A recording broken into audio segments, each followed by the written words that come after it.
18 months ago, I had a little run-in with a tree. This crash resulted in multiple fractures and surgeries and left me in a wheelchair for 2 months. Like many motorcycle crashes, mine was completely my fault and easily avoidable. So I want to share with you today 3 safety tips that I wish I followed and that could save your life. Now, just as I was initiating a high-speed rear wheel slide, my front wheel came into contact with a series of potholes, causing my handlebars to violently shake from side to side, eventually leading to the inevitable high side catapult.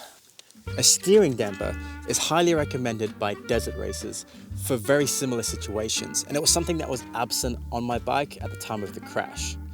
Now, a steering damper uses a hydraulic rotary vane dampening system to control how quickly the handlebars can move from lock to lock. This means in high speed and rough terrain scenarios like this, we could crank up the stiffness of the steering damper, slow down the steering inputs that are coming to the handlebars. Could this have prevented my crash?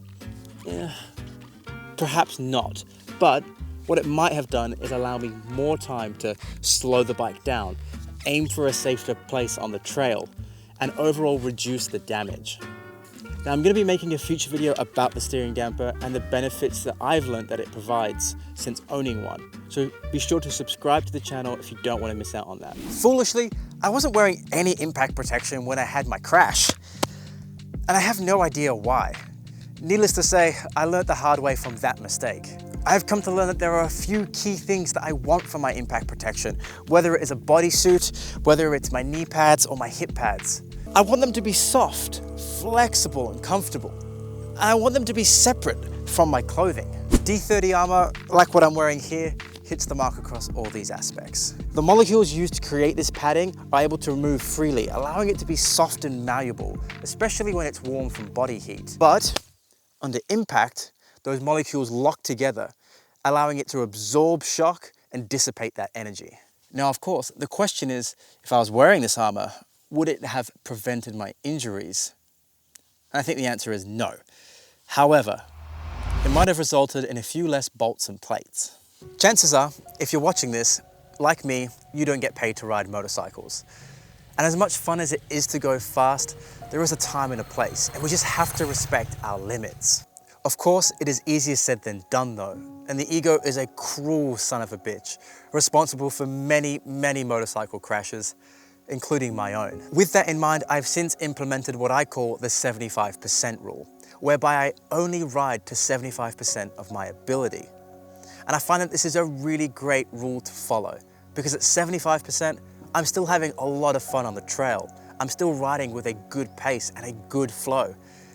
But I have that margin of safety in case something goes wrong. If something does go wrong at 75%, I have more time to react, control, and limit the consequences. Overall, I think this is a great rule to follow, especially for adventure riding and for travel, where the goal is really to slow down and just enjoy the journey. These 3 tips really stand out for me for the incident that I was involved in. But of course, every crash is different, so it's always best to be prepared. So here's a few tips for that. A basic first aid kit and the knowledge on how to use it will go a long way, so it's a great addition to any pack. Bone breaks and open wounds are the most likely injuries that will require our attention, so pack your kit accordingly. Just in case things get really bad, I always ride with a Garmin InReach. I always have an active subscription, and I also have my insurance up to date. One punch of the big SOS button here on the side, and I can communicate with local search and rescue teams, and they can track my position. This device is also really handy for keeping communication throughout the day with loved ones back home in civilization. It also serves as a backup navigation. Lastly, definitely not least, pack plenty of water.